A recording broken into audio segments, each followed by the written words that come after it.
Kawan-kawan, sebelum kita mulai pelajaran kali ini, alangkah baiknya kita berdoa. Menurut agama dan kepercayaan masing-masing, berdoa dimulai.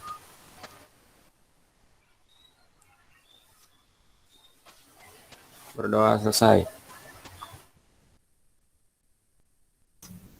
Terima kasih Faizal. Assalamualaikum warahmatullahi wabarakatuh. Waalaikumsalam warahmatullahi wabarakatuh. Selamat siang semuanya dan selamat siang juga untuk Pak Agus. Alhamdulillahirrahmanirrahim, hari ini hari Sabtu tanggal 12 Maret. Siang ini kita bisa berkumpul kembali untuk di kelas tambahan materi ya untuk pelajaran aplikasi perangkat lunak dan perancangan interior gedung untuk persiapan ujian minggu depan. Sebelum mulai pemateriannya, kemarin hari Jumat, Pak Agus kan udah ngirim kisi-kisi untuk pelajaran APL ya. Gimana, udah pada baca kisi-kisinya atau belum nih? Coba Muhammad Danu, udah baca kisi-kisinya belum? Belum, Bu. Dan nanti dibaca ya. Kalau Fasya gimana Fasya? Udah baca kisi-kisinya belum? Belum, Bu. Oke, ntar dibaca ya. Siap. Ya udah, jadi materinya ini judulnya tentang akustik ruang. Sebentar saya share screen dulu ya.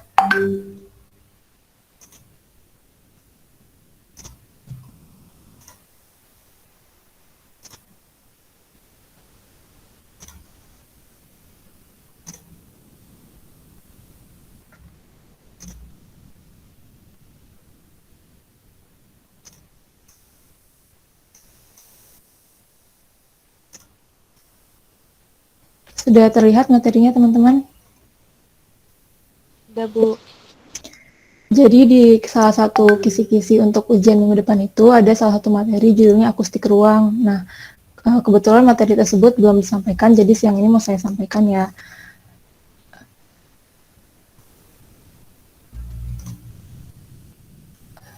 Langsung aja kita masuk ke pengertiannya. Apa sih akustik itu? Akustik itu adalah ilmu yang mempelajari tentang suara, tentang bagaimana suara itu diproduksi, dihasilkan, perambatannya bagaimana, serta dampaknya bagaimana. Kemudian kalau ruang itu bisa diketahui ya sebagai sebuah tempat untuk beraktivitas sesuai dengan jenis atau nama ruangnya. Misalkan kalau ruang tidur ya fungsi utamanya untuk tidur, untuk beristirahat. Kalau ruang makan fungsi utamanya untuk makan. Tidak boleh disalahfungsikan, misalkan jadi kalian makan di ruang tidur gitu. Untuk kenyamanan dalam bangunan ini diatur dalam Permen PU nomor 28 tahun 2002. Ini ada 4 kenyamanan. Yang pertama ada kenyamanan ruang. Nah, kenyamanan ruang ini berhubungan dengan ruang gerak manusia atau tentang hubungan antar ruangnya di dalam satu bangunan. Kemudian yang kedua ada kenyamanan visual. Kenyamanan visual ini tentang penglihatan ya, tentang massing atau bangunannya kayak gimana, terus tentang tata interior ruangnya bagaimana. Kemudian yang ketiga ini ada kenyamanan termal. Nah, kalau kenyamanan termal ini tentang suhu ruangan, tentang kelembaban ruangannya bagaimana, seperti itu. Terus yang terakhir ada kenyamanan audio. Nah, kalau kenyamanan audio ini kenyamanan terhadap kebisingan atau suara yang ada dalam ruangannya. Nah, akustik ruang ini bisa diartikan sebagai bentuk dan bahan dalam suatu ruang yang terkait dengan perubahan bunyi atau suara yang terjadi. Jadi contohnya misalkan di ruangan ini nih, bisa kita lihat ini digambarkan sebagai ruang musik ya, karena ada alat musik drum di sana. Ruang musik ini kan kalau di musiknya dimainkan cukup berisik ya. Nah, untuk merespon suara berisik itu bisa dengan menambah material-material yang fungsinya bisa menahan suara tersebut biar tetap terjaga gitu loh. Jadi nggak keluar, nggak bocor suaranya. Nah, materialnya bisa jadi sebagai penutup dinding, lantai, ataupun plafonnya. Jadi akustik ruang bisa diartikan sebagai ilmu pengendalian suara atau kebisingan pada ruangan. Kebisingan itu apa sih? Nah, kebisingan itu sumber bunyi yang mengalahkan perhatian atau dan sifatnya ini bersifat mengganggu. Sumbernya ini bisa ada 3. Yang pertama dari aktivitas dalam bangunan yang bisa disebut dengan bising interior. Kemudian ada aktivitas dari luar bangunan disebut dengan bising luar, dan ada berisik dari udara atau bising udara. Nah, kebisingan ini berpengaruhnya ke membran tempani atau gendang telinga. Jadi kayak kan karena mengganggu, jadi ya keganggu gitu kan. Misalkan kita lagi di sekolah nih, lagi belajar, cuman kebetulan sekolah tersebut dekat dengan rel kereta, jadi setiap 5 menit sekali atau 10 menit sekali itu kereta lewat gitu. Jadi itu kan mengganggu ke aktivitas belajar di kelasnya. Kemudian pengaruhnya lain juga berpengaruh ke ketenangan dan kenyamanan serta pikiran juga terpengaruh. Selanjutnya kita masuk ke elemen akustik. Elemen akustik ini ada 3. Yang pertama ada sumber bunyi, yang kedua ada jejak perambatan, dan yang ketiga ada penerima. Nah, sumber bunyi ini bisa berasal dari sumber bunyi yang kita inginkan atau yang tidak diinginkan. Kemudian kalau jejak perambatan ini yaitu jejak atau jarak untuk perambatan bunyi dari sumber ke penerima bunyinya. Nah, kalau penerima bunyi ini yaitu orang ya yang ingin atau tidak ingin mendengar bunyi tersebut. Sebelum lanjut lagi ke akustik ruang, ada juga tentang akustik lingkungan. Nah, akustik lingkungan ini adalah pengendalian bunyi dengan menerapkan pengaturan dan tata ruang bangunan. Akustik lingkungan ini bisa diatasi dengan penempatan tanaman ataupun jarak dari bangunan dengan sumber bising. Nah, semakin lebar, contohnya nih ya, semakin lebar halaman depan, itu semakin besar kebisingan yang dapat dikurangi, dan semakin besar ukuran tanaman ataupun jenis tanaman yang ada itu juga semakin besar daya serap bisingnya, sehingga kebisingan yang ada dari sumber bising atau misalkan dari jalan raya itu bisa tereduksi atau terkurangi, sehingga bangunan dan penghuni yang ada di dalam bangunan tersebut tidak terlalu merasa berisik gitu loh dengan sumber kebisingannya. Kemudian lanjut lagi ke akustik ruang. Nah, akustik ruang ini dikaitkan dengan 2 hal mendasar. Yang pertama ada perubahan suara karena pemantulan, dan yang kedua ada gangguan suara atau tembusan dari suara dari ruangan lain. Nah, selanjutnya kita masuk ke karakteristik akustik ruang. Karakteristik akustik ruang ini ada 3. Yang pertama itu bahan penyerap suara atau bisa disebut juga sebagai absorber. Dapat diartikan absorber itu yaitu permukaan yang terbuat dari material yang bersifat menyerap sebagian atau sebagian besar energi suara yang datang. Nah, contohnya di ruangan ini ya, ini bisa kita lihat ini seperti gedung pertunjukan, hall pertunjukan. Jadi dalam penyerapan suara atau penyerapan bunyi ini ada 3 unsur. Yang pertama ada lapisan permukaan dinding, lantai, dan atap. Kemudian ada isi ruangannya seperti penonton, bahan tirai, tempat duduk, dan lapisan lunaknya seperti karpet pelapisnya. Kemudian udara dalam ruangan. Nah, penyerapan bunyi ini adalah perubahan energi bunyi menjadi suatu bentuk lain. Jadi ketika ada bunyi yang masuk, kemudian dengan adanya penyerap suara atau absorber, bunyi itu diganti menjadi energi lain. Selanjutnya tentang material absorber atau material penyerap suara. Contohnya ini ada 3 contoh. Yang pertama ada acoustic foam atau busa. Seperti namanya ya, foam atau busa, material ini terbentuk dari busa. Fungsinya apa? Yaitu fungsinya untuk menyerap dan mengurangi gema agar suara kedap dalam ruangan. Jadi agar suara tersebut tuh tetap stay di ruangan tersebut, nggak kemana-mana gitu. Contoh penerapannya ini bisa diterapkan sebagai pelapis dinding di studio musik, home theater, atau di ruang karaoke. Yang bisa dilihat ya di contoh di gambarnya. Kemudian material berikutnya itu ada glass wool atau material insulasi atau juga material pembungkus. Nah, glass wool ini bahan dasarnya itu dari serat kaca, berfungsi untuk meredam pantulan suara dan mengurangi intensitas suara. Contoh penerapannya itu bisa sebagai padding wall panel yang bisa dipasang di ballroom atau sebagai headboard kasur sebagai seperti contoh di gambar ya. Jadi nanti glass wool ini tuh di finishing dengan kulit ataupun material lainnya untuk jadi padding wall panel tersebut. Kemudian material yang ketiga itu ada namanya perforated gypsum. Nah, ini tuh masih masuk ke jenis gypsum, salah satu tipe papan gypsum yang memiliki lubang-lubang perforated. Nah, berfungsinya itu untuk menyerap suara dan mengontrol waktu degung di dalam ruang. Contoh penerapannya itu sebagai ruang kantor ataupun di auditorium sebagai plafonnya. Lanjut ke karakteristik akustik ruang selanjutnya, yang kedua yaitu ada bahan pemantul suara atau reflektor. Nah, permukaan yang terbuat dari material bersifat memantulkan ini nantinya akan memantulkan sebagian besar energi suara yang datang. Reflektor ini terjadi kepada permukaan yang keras, tegar, dan rata. Contohnya apa? Yaitu contohnya ada batu bata, marmer, kaca, dan juga keramik. Selanjutnya karakteristik yang ketiga yaitu ada bahan pendifus atau difusor. Nah, material akustik ini yang digunakan untuk memperbaiki penyimpangan suara di dalam ruangan seperti gema. Kemudian difusor ini dapat mencerminkan suara ke arah yang berbeda dan menghindari rusaknya suara. Dengan adanya difusor ini nantinya suara itu akan menjadi merdu, tajam dan meningkatkan efek akustik dalam arsitektur dan konstruksi.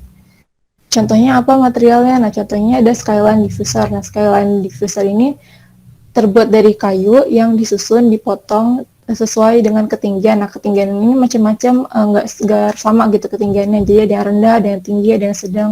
Nah, fungsinya itu untuk menyebarkan gelombang akustik sebelum memantulkan suara ke dinding plafon. Contoh aplikasinya itu atau contoh penggunaannya bisa dipasang di studio-studio musik sebagai panel di dinding. Kemudian material lainnya itu ada namanya QRD diffuser. Nah, ini tuh masih sama dari kayu juga, merupakan panel kayu yang dalamnya itu dipotong dengan panjang tertentu. Fungsinya juga sama untuk mengontrol pantulan di ruang, untuk mengoptimalkan waktu debung dan membentuk karakteristik akustik ruangan. Contoh penggunaan juga sama, biasanya digunakan di ruangan studio musik atau studio rekaman seperti itu. Nah, untuk materinya tentang akustik ruangan sudah selesai. Ada pertanyaan dari penjelasan materi yang sudah saya sampaikan?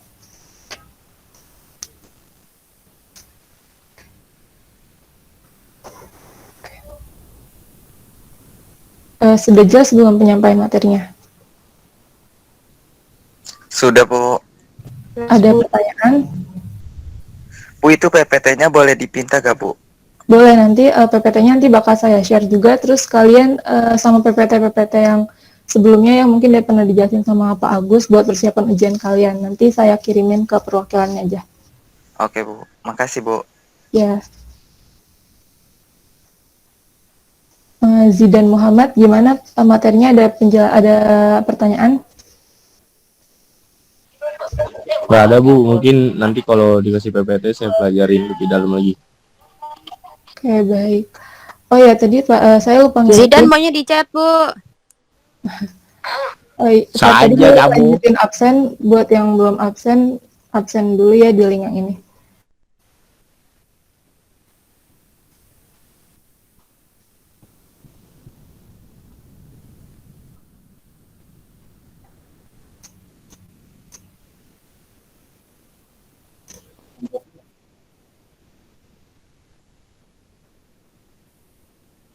Oh iya, boleh Pak.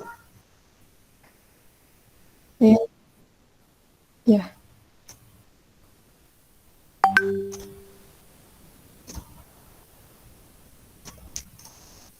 Nah, sudah terlihat kisi-kisinya?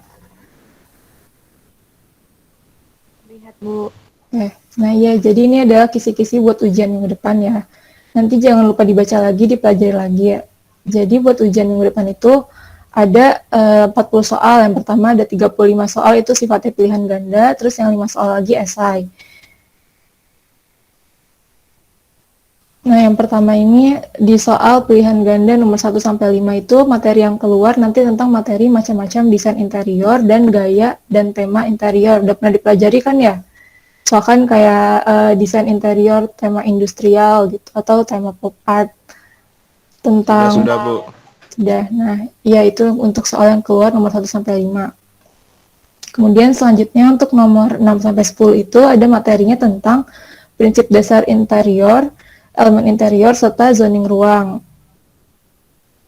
Nah, contoh soalnya atau indikator soalnya nanti ada tentang prinsip desain, focal point, center point, unity dan harmoni, proporsi atau ritme. Ini penjelasan-penjelasan tentang ini dipelajari nanti ya.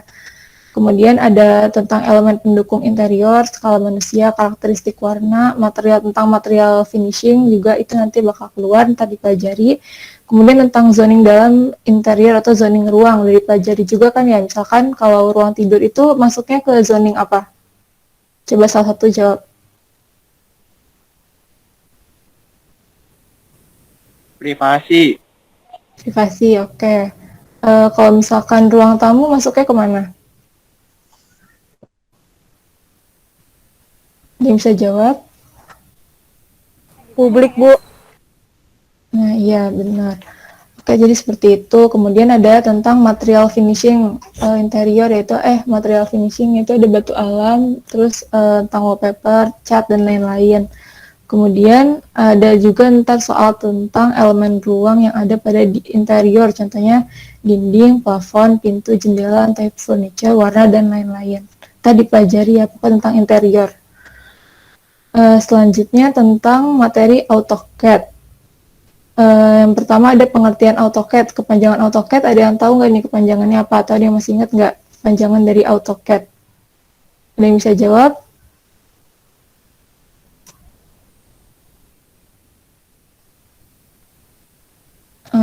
Coba saya tunjuk ya. Indri bisa jawab nggak AutoCAD kepanjangan dari apa?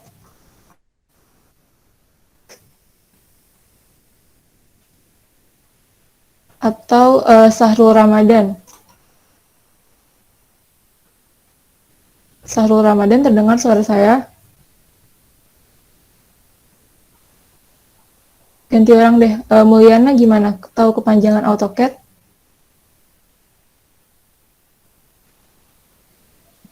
Lupa saya, Bu. Jadi AutoCAD itu adalah Auto Computer Aided Design, Aided Drawing. Lanjut lagi kita ke kisi-kisinya ya. Sebentar saya share screen.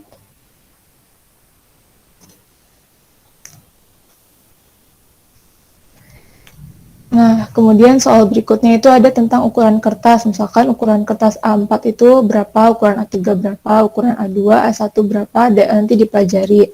Kemudian ada soal lagi tentang kepanjangan dari BIM nih. Materinya kan lagi dipelajari sekarang. Ada yang bisa jawab nggak BIM itu apa kepanjangannya? Coba satu orang jawab. Ada yang bisa jawab?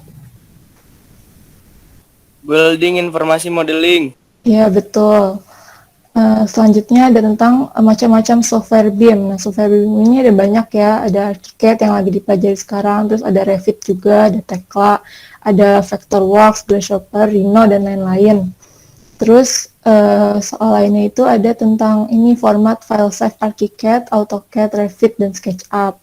Kemudian ada juga tentang photogrammetry pada 3D gambar BIM, dan kemudian tentang simbol-simbol gambar. Contohnya ada simbol utara pada gambar side plan.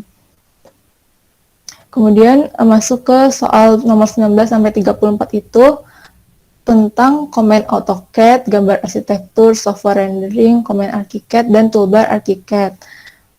Nah, contohnya ada perintah AutoCAD untuk hatch, masih ingat kan simbolnya kayak gimana? Atau untuk array, untuk offset, untuk extend, dan untuk mirror. Kemudian ada command multiline pada AutoCAD. Kemudian ada juga tentang pengertian gambar dena, potongan, detail, tampak, dan lain-lain. Coba nih saya tanya tentang gambar dena, ada yang tahu nggak dena itu apa artinya? Ada yang bisa bantu jawab?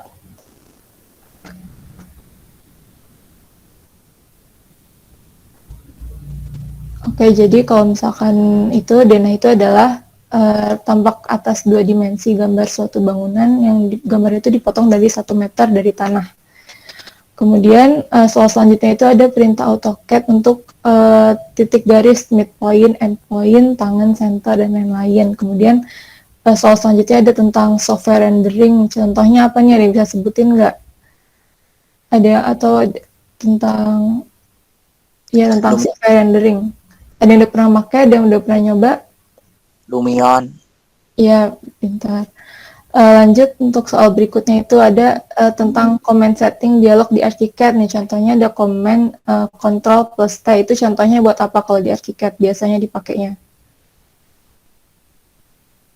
Buat nyeting elemen. Nah, iya, bagus. Ya, lanjut ke soal selanjutnya. Itu ada tentang toolbar navigator, quick option, toolbox, infobox. Ini masih pada ArchiCAD juga ya. Nanti diingat-ingat lagi fungsinya apa. Kemudian ada perintah ArchiCAD untuk mengopi material beserta settingan dengan metode suntik, itu juga apa, ntar ada di soal. Terus tentang metode geometri pada dinding atap.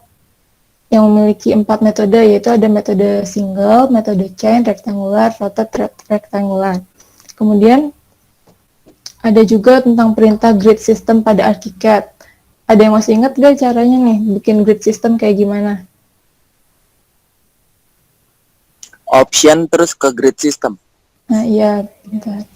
Kayak terus ada juga tentang fill pada ArchiCAD, fungsinya buat apa? Terus ada fungsi trace reference. Nah kalau fungsi trace reference ini buat apa? Ada yang tahu nggak? Nyalain bayangan DNA Bu di lantai 1 atau lantai 2-nya. Nah iya.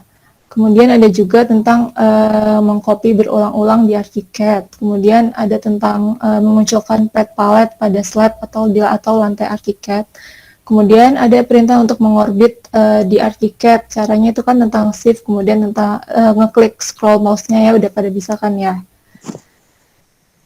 Nah, untuk soal yang nomor 35 ini, materi yang tadi yang dijelasin ya, tentang akustik ruang, tentang material busa, tentang karet peredam bunyi atau peredam suara, kemudian tentang ciri-ciri ruang akustik. Bagaimana itu nanti dipelajari, diingat-ingat lagi. Nah, selanjutnya kita masuk ke soal esai. Nah, soal esai ini ada 5 untuk pengerjaannya nanti pakai pulpen ya nanti, jadi jangan lupa bawa pulpen nanti pas ujian. Yang pertama soal nomor 1 itu materi tentang command ArchiCAD dan toolbar ArchiCAD. Nanti akan ada buat tulisin tentang command, fungsinya apa, serta shortcutnya apa. Misalkan kayak tadi Ctrl T shortcutnya itu command untuk memunculkan apa, fungsinya apa nanti ditulis. Terus ada juga materi tentang gambar kerja rumah tinggal 2 lantai, tentang gambar arsitektur rumah tinggal itu ada apa aja sih, ada tagihan-tagihan gambarnya yang harus dipenuhi untuk standar gambar arsitektur. Kemudian soal nomor 3 itu ada tentang skema warna. Ini masuk ke materi interior ya. Nah, jenis-jenis skema warna sebagai pelat interior itu ada apa? Terus yang keempat ini ada bahan material atau finishing dalam desain interior. Tentang macam-macam material finishingnya, ada yang tahu nggak nih contohnya? Ada yang bisa bantu jawab contoh material finishing desain interior?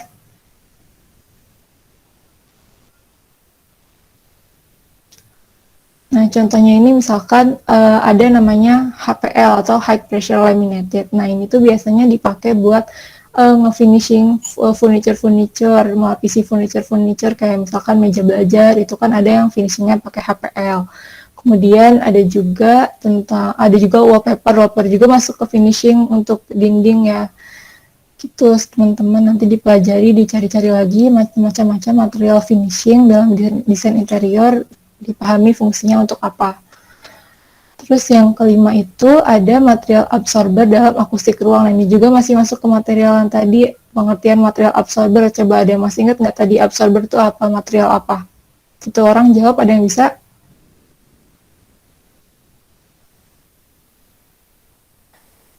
Baik ya, diingatkan lagi kalau material absorber itu maksudnya tentang material penyerap suara. Nah, contohnya kayak tadi udah dijelaskan ada glass wool, ada busa, sama satu lagi ada perforated gypsum atau gypsum yang berlubang. Nah, jadi kurang lebih itu buat kisi-kisi 40 soal mata pelajaran APL untuk ujian minggu depan. Udah di-share juga sama Pak Agus, nanti dipelajari lagi, nanti materinya juga saya kirim di drive ya.